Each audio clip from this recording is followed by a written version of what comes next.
శ్రీ సాయినాథాయ నమః. శ్రీ సాయి సచ్చరిత్రం 22వ అధ్యాయం. పాము విషము నుంచి తప్పించుట.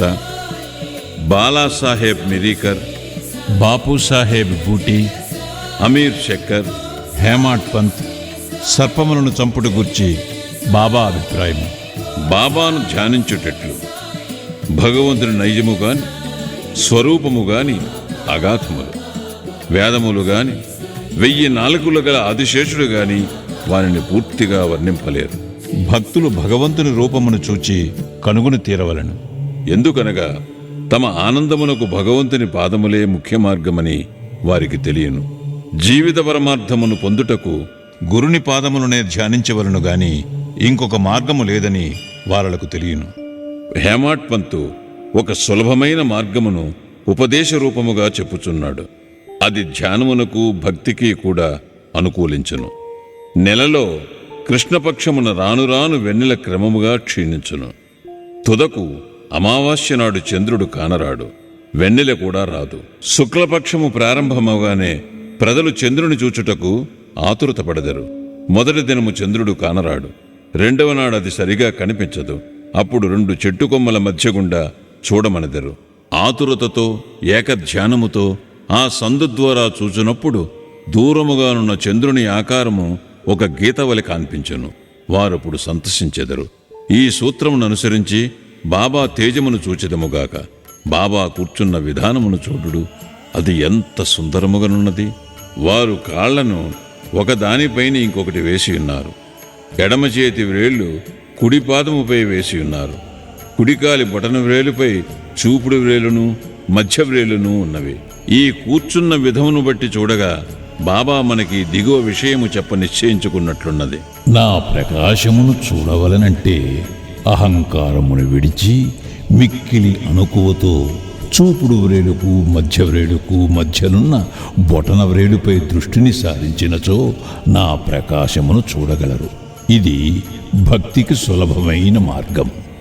ఒక క్షణము బాబా జీవితమును గమనించెదము. బాబా నివాసము వలన షిరిడీ ఒక యాత్రాస్థలమాయను.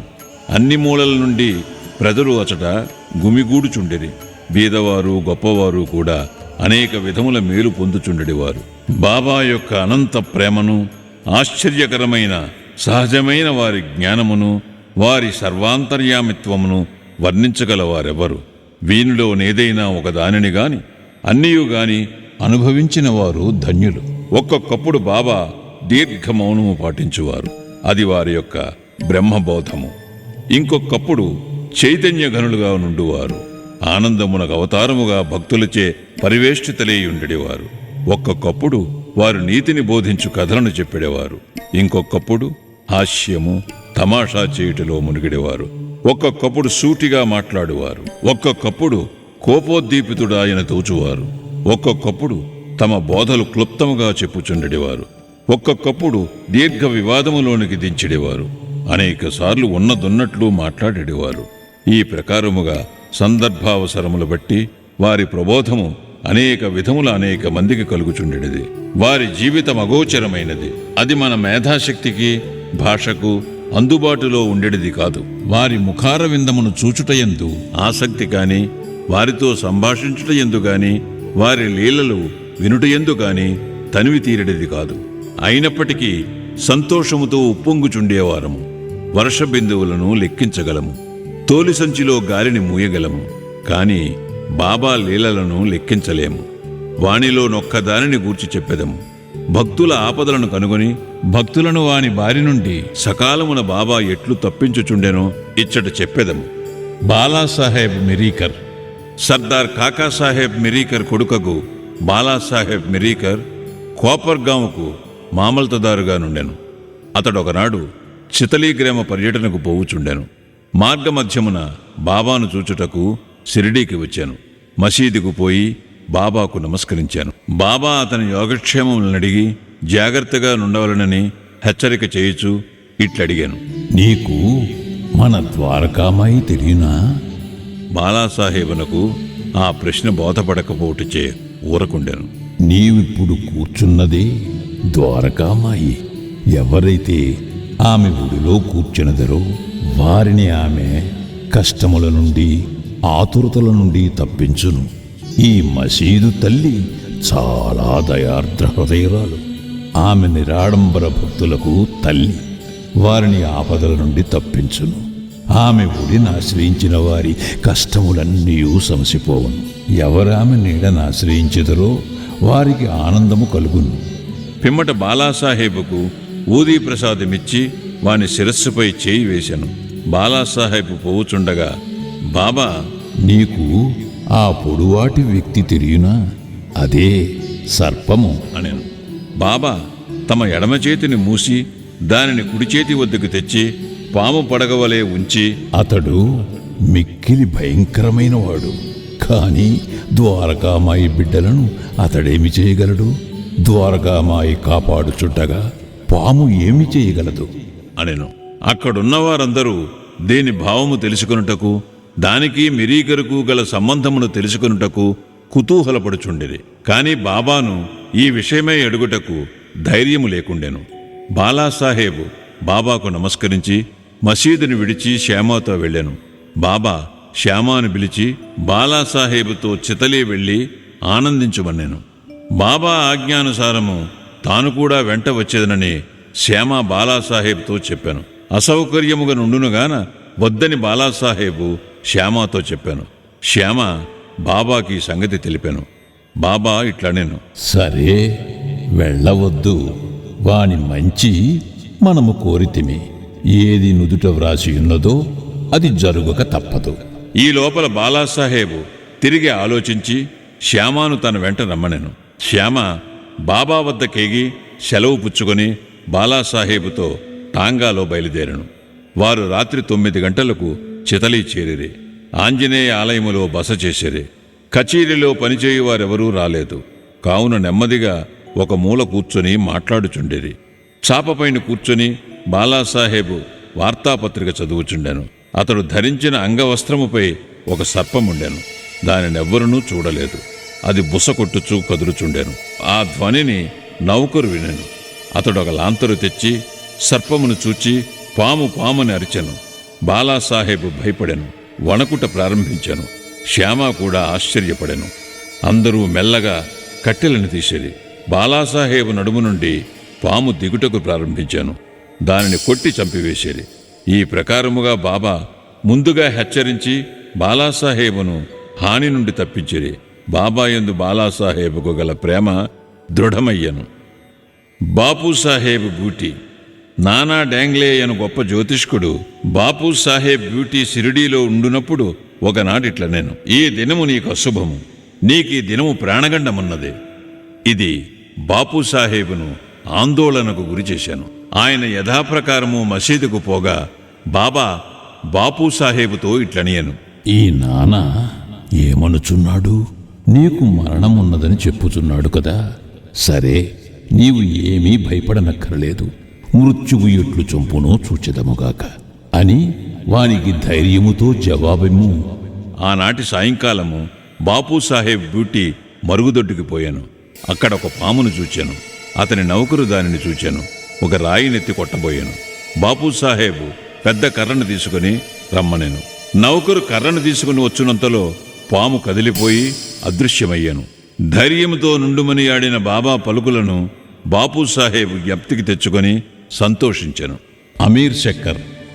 కోపర్గాం తాలూకాలో కొరాలే గ్రామ నివాసి అమీర్ శక్కర్.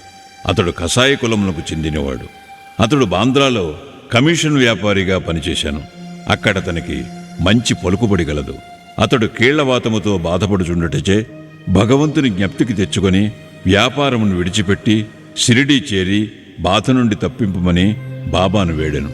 చావిడిలో కూర్చోమని బాబా అతనిని ఆజ్ఞాపించాను. అటువంటి రోగికి ఆ స్థలము సరైనది కాదు. అది ఎల్లప్పుడూ తేమగా నుండును.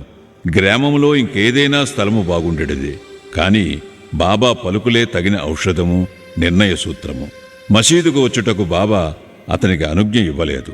చావిడిలోనే కూర్చునమని ఆజ్ఞాపించాను. అది వానికి మిక్కిలి లాభకారి అయ్యాను. ఎందుకనగా బాబా ఉదయము సాయంకాలము చావడి వైపు పోవుచుండెను. అదీను గాక దినము విడిచి దినము ఉత్సవముతో పోయి బాబా అచ్చడ నిద్రించుచుండెను. అందుచే అమీరు బాబా యొక్క సాంగత్యమును సులభముగా పొందుచుండెను. పూర్తిగా 9 మాసములు అమీర్ శక్కరు అక్కడ ఉండెను. కొంతకాలము తరువాత అతనికి ఆ స్థలముపై విసుగు కలిగెను. ఒకనాటి రాత్రి ఎవరికీ చెప్పకుండా కోపరగాం పారిపోయాను. అక్కడొక ధర్మశాలలో దిగాను. అక్కడొక ఫకీరు చచ్చుటకు సిద్ధముగా నుండెను. ఫకీరు నీళ్లు కావాలనగా అమీరు పోయి నీరు తెచ్చి ఇచ్చాను. ఆ నీళ్లను తాగి ఫకీరు చనిపోయాను. అమీరు చిక్కుల్లో పడెను. అతడు పోలీసు వారికి తెలియపరిచినచో మొట్టమొదట సమాచారమును తెచ్చినవాడొకటిచే తనకా ఫకీరు విషయము ఏమైనా తెలిసి ఉండునని పట్టుకొనెదరు. ఆ చావునకు కూడా అతడు కారణభూతుడై ఉండవచ్చునని అనుమానించెదరు. బాబా ఆజ్ఞ లేనిదే షిరిడీ విడిచిపెట్టుట తనదే తప్పని అతడు గ్రహించి పశ్చాత్తాపము పడెను. షిరిడీ పోవ నిశ్చయించుకుని ఆ రాత్రియే అతడు నుండి షిరిడీకి పోయాను. మార్గమధ్యమున బాబా నామమును జపము చేయుచుండెను. సూర్యోదయమునకు ముందు షిరిడీ చేరి ఆతురత నుండి తప్పించుకునెను. బాబా ఆజ్ఞానుసారము చావిడిలోనే యుండి రోగ విముక్తుడయ్యాను. ఒకనాటి మధ్యరాత్రి బాబా, ఓ అబ్దుల్, నా పరుపు వైపు ఏదో దుష్టప్రాణి వచ్చుచున్నది అని అరచెను. లాంతరు తీసుకుని అబ్దుల్ వచ్చి బాబా పరుపు చూచాను. కానీ ఏమీ కనిపించలేదు. జాగ్రత్తగా చూడమని బాబా చెప్పుచూ నేలపై సటకాతో కొట్టుచుండెను. అమీర్ శక్కర్ బాబా లీలను చూచి అచ్చటకు పాము వచ్చినని బాబా అనుమానించి ఉండెనని అనుకొనెను. బాబా సాంగత్యము వలన బాబా ఆడు మాటలు చేయు క్రియల భావమును అమీరు గ్రహించుచుండెను. అమీరు తన దిండుకు సమీపమున ఏదో కదులుచుండుట గమనించి అబ్దుల్ను లాంతరు తీసుకుని రమ్మనెను. అంతలో అచ్చడొక పాము కనబడెను. అది తలను కిందకి పైకి ఆడించుచుండెను. వెంటనే దానిని చంపిరి. ఇట్లు బాబా సకాలమున హెచ్చరిక చేసి అమీరును కాపాడెను. తేలు పాము. తేలు బాబా ఆజ్ఞచే కాకాసాహెబ్ దీక్షిత్ నిత్యము శ్రీ ఏకనాథ మహారాజు రచించిన భాగవతమును భావార్థ రామాయణమును పారాయణ చేయుచుండెను. ఒకనాడు పురాణ కాలక్షేపము జరుగుచుండగా హేమాడ్ పంతు కూడా శ్రోత అయ్యెను. రామాయణములో ఆంజనేయుడు తన తల్లి ఆజ్ఞానుసారము శ్రీరాముని మహిమను పరీక్షించు భాగము చదువుచున్నప్పుడు వినువారందరూ మైమరిచియుండిరి. అందులో హేమాడ్ పంత్ ఒకడు. ఇంతలో ఒక పెద్ద తేలు హేమాడ్ పంతు భుజముపై పడి వాని ఉత్తరీయముపై కూర్చుండెను. మొదట దానిని ఎవరూ గమనించలేదు. ఎవరు పురాణముల శ్రవణము చేసేదరో వారిని భగవంతుడు రక్షించును. ఇంతలో హేమాడ్ పంతు తన కుడి భుజముపైనున్న తేలును చూచెను.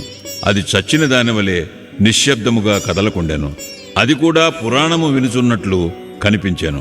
భగవంతుని కటాక్షమును స్మరించి పురాణ శ్రవణములోనున్న ఇతరులకు భంగము కలుగజేయకుండా ఉత్తరీయమును 2 చివరలను పట్టుకుని దానిలో తేలుండునట్లు చేసి బయటికి వచ్చి ఆ తేలును తోటలో పారవైచెను. పాము. ఇంకొకప్పుడు సాయంకాలము కాకాసాహెబ్ మేడ మీద కొందరు కూర్చునియుండిరి. ఒక సర్పము కిటికీలోనున్న చిన్న రంధ్రము ద్వారా దూరి చుట్టుకొని కూర్చునెను. దీపమును తెచ్చిరి. మొదట అది వెలుతురకు తడబడెను. అయినప్పటికీ అది నెమ్మదిగా కూర్చునెను. తల మాత్రము క్రిందకు మీదకు ఆడించుచుండెను. అనేక మంది బడితెలు కర్రలు తీసుకుని వేగముగా వచ్చిరి. అది ఎటూ కాని స్థలములో ఉండుటచే దానిని చంపలేకుండిరి. మనుష్యుల శబ్దమును విని ఆ సర్పము వచ్చిన రంధ్రములోనికి గబగబా దూరెను. అందరూ ఆపద నుండి తప్పించుకునిరి. బాబా అభిప్రాయము: ముక్తారామ్యను ఒక భక్తుడు పాము తప్పించుకుని పోవుటచే మంచియే జరిగినదనెను. హేమాడ్ పంతు అందులో ఒప్పుకొనలేదు. అది సరి అయిన ఆలోచన కాదనెను. పాములను చంపుటయే మంచిదనెను. ఇద్దరికీ గొప్ప వాదన జరిగెను. ముక్తారాం సర్పములు మొదలగు క్రూర జంతువులను చంపనవసరము లేదనెను. హేమాడ్ పంత్ వానిని తప్పక చంపవలెను అనెను. రాత్రి సమీపించాను. చర్చ సమాప్తి కాకుండెను. ఆ మరుసటి దినము ఆ ప్రశ్నను బాబానడిగిరి. బాబా ఇట్లు జవాబిచ్చాను: భగవంతుడు సకల జీవులందునూ నివసించుచున్నాడు. అవి సర్పములు గాని తేళ్లు గాని కానిండు. ఈ ప్రపంచమును నడిపించు సూత్రధారి భగవంతుడు. సకల జంతుకోటి పాములు తేళ్లతో సహా సకల ప్రాణులు భగవతాజ్ఞను శిరసావహించు. వారి ఆజ్ఞ అయిన గాని ఎవరూ ఎవరినీ ఏమీ చేయలేరు. ప్రపంచమంతయు వానిపై ఆధారపడి ఉన్నది. ఎవ్వరునూ స్వతంత్రులు కారు. కాబట్టి మనము కనికరించి అన్ని జీవులను ప్రేమించవలను. అనవసరమైన కలహములందు చంపుటయందు పాల్గొనక ఓపికతో ఉండవలను. అందరినీ రక్షించువాడు దైవమే. శ్రీ సాయినాథాయ నమః. 22వ అధ్యాయము సంపూర్ణము. సద్గురు శ్రీ సాయినాథార్పణమస్తు. శుభం భవతు. 3వ రోజు పారాయణము సమాప్తము.